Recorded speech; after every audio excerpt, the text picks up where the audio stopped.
రాష్ట్రాన్ని ఆరోగ్య ఆంధ్రప్రదేశ్గా తీర్చిదిద్దడానికి సీఎం చంద్రబాబు కృషి చేస్తున్నారని చింతలపూడి ఎమ్మెల్యే సొంగ రోషన్ కుమార్ అన్నారు.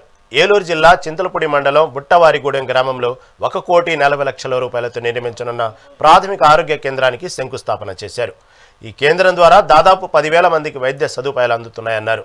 స్థలం అందించిన రజకులకు ప్రత్యేక కృతజ్ఞతలు తెలిపారు. చింతలపూడి నియోజకవర్గాన్ని అభివృద్ధిలో ముందు ఉంచుతానని, రోడ్ల అభివృద్ధి కోసం జెడ్పీ, ఎస్సీ సప్లాను మంత్రి నిధుల నుంచి నిధులు మంజూరు చేయించానని ఎమ్మెల్యే తెలిపారు.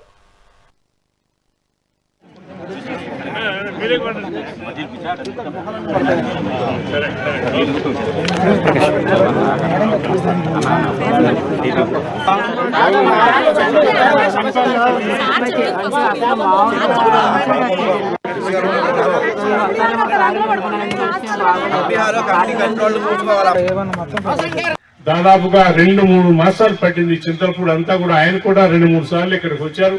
ఇంకా ఏరే కొన్ని స్థలాలు చూశారు. ఏ చూసినా ఇక్కడ ఈ స్థలం ఒకటే బాగా నచ్చింది. ఆ నచ్చిన దాని మీద ఇంకా వేరే 1-2 చోట్ల స్థలాలు ఉన్నాయి, ఇస్తానన్నా సరే మెయిన్ రోడ్లు ఎరగొండపల్లి దారిలో వద్దు, ఇటు ఉండాలి ఏమైనా సరే అని చెప్పి ఇక్కడ కట్టేటప్పుడు సరే మొదట్లో కొంచెం అనిపిస్తుంది, వైసెస్ వారికి బాధ ఉంటుంది, వరజకులకి వీళ్ళకి బాధ ఉంటుంది.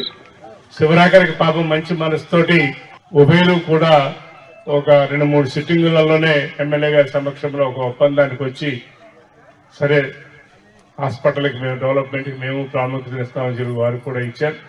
దాని మూలనే ఇప్పుడు ఈ శంకుస్థాపన కార్యక్రమం జరుగుతూ ఉంది. అంటే కొద్ది రోజుల్లో పని మొదలు పెడతారు. ఇప్పుడు ఈ రోజునే ముందే ఇంత అర్జెంటుగా శంకుస్థాపన చేయడానికి మీ అందరికీ కూడా తెలుసు. రాబోయే మళ్ళా రేపు 29వ తారీఖు నుంచి ఇంచుమించుగా ఫిబ్రవరి 15వ తారీఖు దాకా కూడా ఏ కార్యక్రమం ఎవరు కూడా చేయరు.